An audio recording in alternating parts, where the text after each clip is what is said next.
Hey folks, it's me Julie, and I decided to make a new video today because, if I may use a roundabout way of explaining the subject matter to you, I just bought a ukulele a week ago. And I'm a complete beginner, so I'm teaching myself.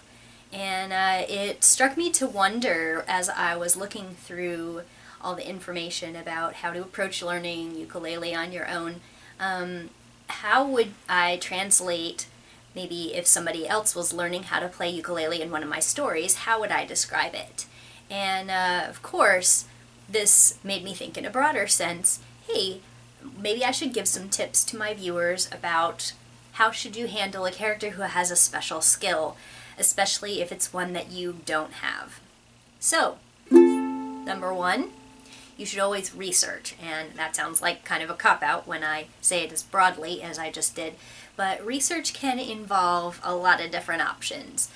There's always the old standby, read a book. You can get a book on introducing you to a certain trade or teaching you how to do a special skill, but the problem with reading a book about the craft is that if you're trying to write a character who has already had this skill for a long time, and you're not writing about them learning it or somebody new being introduced to it, you just want it to be incidental to their character that they have this skill, then that's not going to help you too much because you're not going to understand how it looks when it's just second nature that the person has been doing this for 20 years. They're a bartender, so of course they're not thinking about every element of what goes into a drink, or they've been playing a ukulele for a really long time, and so they're not thinking about how to get the fingering patterns or the strumming patterns right. So while it will help you as an author understand the basics of this craft if you read a how-to book, it probably won't help you convincingly portray a character who already has the skill. And for that I would recommend, first of all, going into a forum that's for people who are intermediate or expert levels of this or have a lot of experience in whatever trade or craft it is. See how they talk to each other, see what kinds of things they talk about, and you may consider looking up some of the special items that they may encounter in their trade or the equipment that they use, keeping in mind, of course, that equipment does change. So, if you're writing something about a medical field, you may date your story by accident by using something that's old school.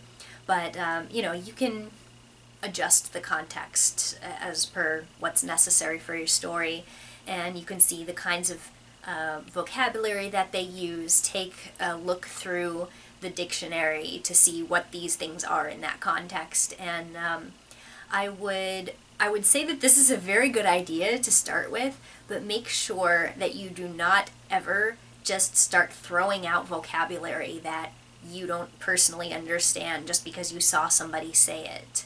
I can guarantee you that that's a really good way to show that you're faking it, that you're just kind of phoning it in and that you don't know what you're talking about. So make sure that if you do use a vocabulary word or some kind of technical jargon, that you really do understand what you're saying, because otherwise people are going to read it and they're going to understand that you're just faking it, that you're just making it up. Another type of research that you may be tempted to do that I would encourage you strongly not to attempt is don't look up fiction that is about this. It could actually help if the fiction is well written and is accurate, but you can't trust that fiction is going to be accurate. You need to get it yourself from the sources. And as much as it can be kind of immersive and fun to, say, watch a medical show to try to get some idea of how a hospital looks, you're also going to, by design, you're going to be seeing a fictionalized account of it, so they're going to cut out aspects of the realism that if you cut them out in your story, then it's going to be obvious that you're fictionalizing something that has already been fictionalized, and it's just going to degrade more and more in authenticity and quality. And for my second suggestion, ask a person. you may have specific questions that only an expert or person experienced in somebody's field is going to be able to directly answer. They may be kind of strange questions or something that depends on too many factors for you to just look it up. And of course, coming from the horse's mouth, you're usually going to get a more accurate answer, a more up-to-date answer. And it always helps, of course, if you can ask more than one person if that is available to you.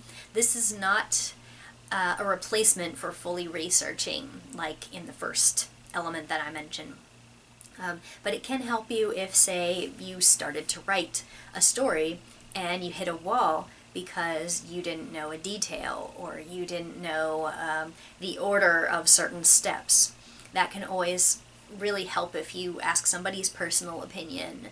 I would say again, even though I already said it, make sure that you don't take any of the things that somebody tells you and just throw them in there without understanding it, because you're going to use vocabulary or you're going to use specifics and jargon that may make you look like you don't know what you're talking about if you put it in a weird place or you don't give full context, or if you do the flip side of that and you give too much. I actually read a story once where a person who had been criticized before about not doing enough research about the time and place that he was writing decided to dump an entire chapter's worth of detail about how the main character made a sword, just because he did a bunch of research and he wanted to show us every single piece of this research that he did, and that was completely unnecessary. And what it made it look like is the opposite of what he wanted. He wanted it to look like he really knew this craft inside and out, but what it ended up looking like is that he read an intro book, he got really excited about it, and he wanted to repeat everything he'd just learned. So that is obviously ill-advised. You're going to want to take the specific information that you can get from individuals that you know who are willing to answer your questions, but you also have to mix that with my first step, which is an authentic set of research that you have applied in a holistic way. The third pointer I'm going to give you guys today: try to do the thing. Now, of course, I understand that you may be writing about something that it's impossible or impractical for you to do. You're not going to get the knowledge about what a nurse does by spending a bunch of your life going to nursing school so that you can write a good nurse. But what you can do is, barring opportunities that are available to you to actively do the thing, if it's too dangerous or it's just impractical or something, you can look at diaries or you can look at online records about somebody's journey through something. Nowadays, with the internet being what it is, most things that can be done by a human being have been journaled about. And the one pitfall that I will absolutely encourage you to be very aware of not doing this. When you learn most of what you know about something from somebody else's experience, you have to be very careful not to steal any of their phrases or specific observations, or at least don't repeat them the way that this person originally conveyed them. You don't want to grab somebody else's experience and transplant it into your story, especially if it's somebody that you don't know who has not given you permission to do that. But the authenticity of your story will really shine if you use a lot more sense words.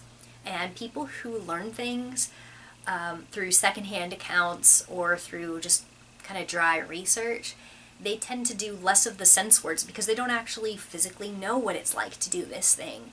They're going on hearsay, they're going on facts and specific jargon.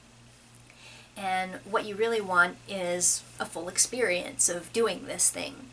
So, like I said, I'm trying to learn how to play this instrument, and one of the first things that I found out is that there are a couple of specific chords that everybody kind of hates, like, I have noticed that most of the major chords are pretty easy, but the E chord is a big pain in the butt, and there's all this discussion of like, how do you play that? What are some alternate ways to play it, because it's like this bear of a chord?